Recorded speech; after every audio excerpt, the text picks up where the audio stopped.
Now, if there is something we could all do with a little bit more of, it is kindness. That is also the word that children have chosen to be their Oxford Word of the Year.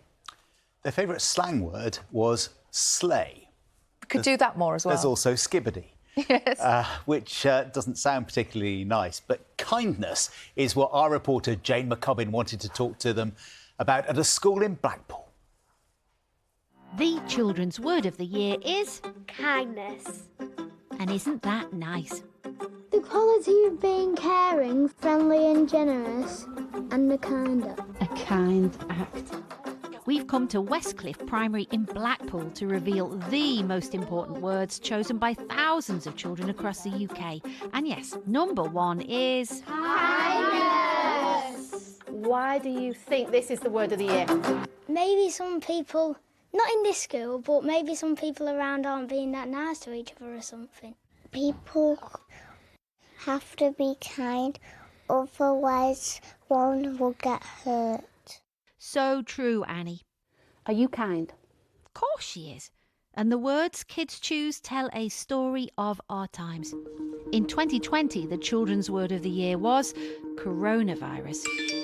You must stay at home. In 2021, anxiety. 2022, Queen. And 2023,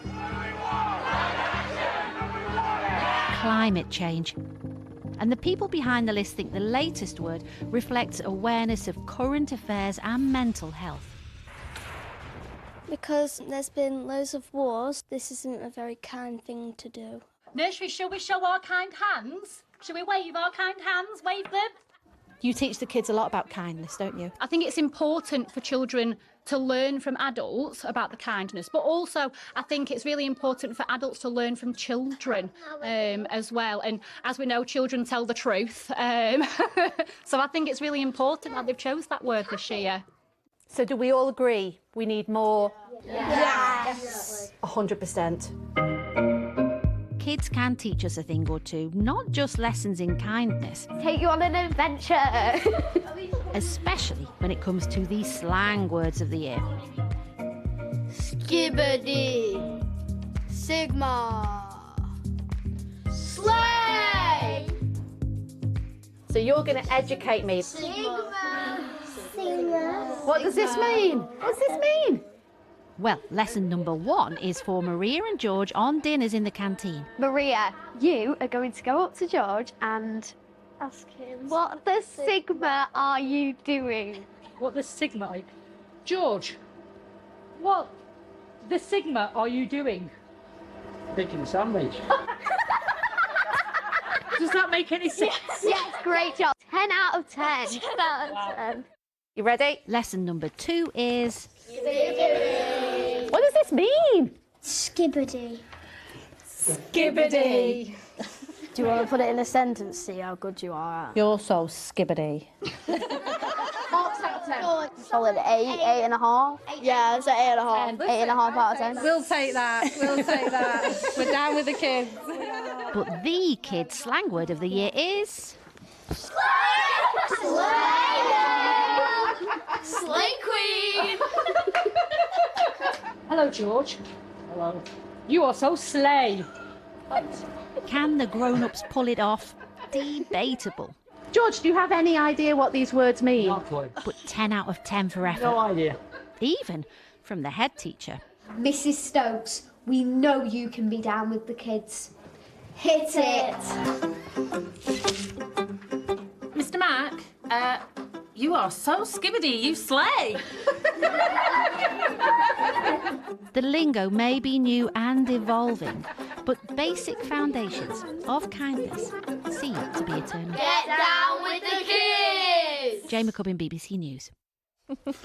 I don't think we could even try. I was going to say, we're not going to be terribly convinced. No, you slay. Thanks, John. You really slay. We're joined now by the Children's Laureate Frank Cottrell-Boyce, as well as Jamie Thurston and Grieg Trout, who run the School of Kindness, because we're going to talk about that first word, kindness. And Frank, I mean, you must be thrilled to see that as the word of the year for kids.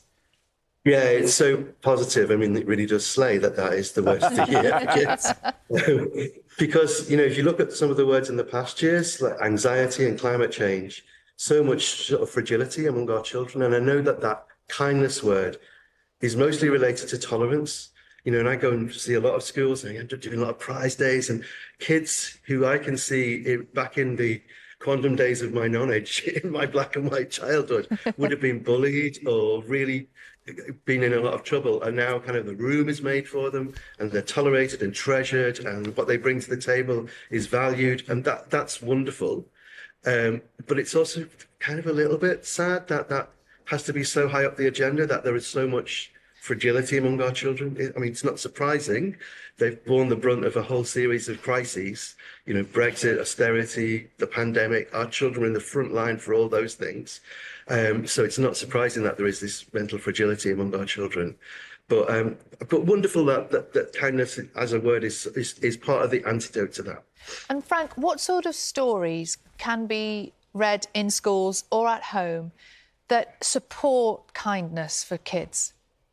Oh, wow, that's a brilliant question. I'm going to pick up on at home, because I think the most important thing is early years. We don't really talk about it enough because it somehow doesn't seem to connect in people's heads with educational attainment or cultural capital. But for me, the most important thing about reading to your child is happiness. If you read to your child, it creates a bonding moment. It slows the world down. It allows the child to form connection and gain kind of emotional strength. And it's emotional strength that allows you to be kind. What I'm going to pick Dear Zoo, because I used to be able to read that for like an hour with my granddaughter. I think one of the things that's wonderful about a great picture book is that it allows you, I think especially if you're a dad, you're not really sure what to do with the little bit. You want to be there with the little baby, but you don't really know what to do with it. And Dear Zoo used to give me like an hour. And when you think about Dear Zoo and resilience and happiness, that's a book about frustration. The kid keeps asking for a pet, and the zoo keeps sending the wrong pet, and the kid keeps asking, and eventually gets, having had to dismiss snakes and elephants and all these health and safety risks, and sitting there thinking, why the Sigma are you sending me a lion? Finally gets a little puppy dog that slays. Oh, that's great. Jamie and Greg from the School of Kindness, do you want to just explain what it is you're doing practically to spread kindness? Yes, so at the School of Kindness, we run kindness workshops for more than 200,000 primary school children every year now. We've got a whole suite of resources. We have kindness ambassadors. We've got a kindness fund to bring children's kind ideas to life. We have a kids' kindness club.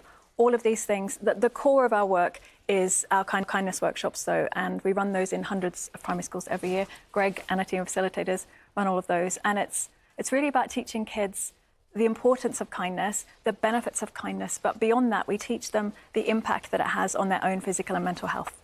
And what is the impact, Greg, when children go through a course like this, and what changes can it make to them and how they look on their own lives? Absolutely. It's about empowering them to understand that their actions can have a significant impact on the world, no matter how big, no matter how small, and also that the release of all these amazing chemicals. This is the thing that kindness is something that we actually need in life. It's something we've survived as human beings, helping and supporting each other. That's why we're still here.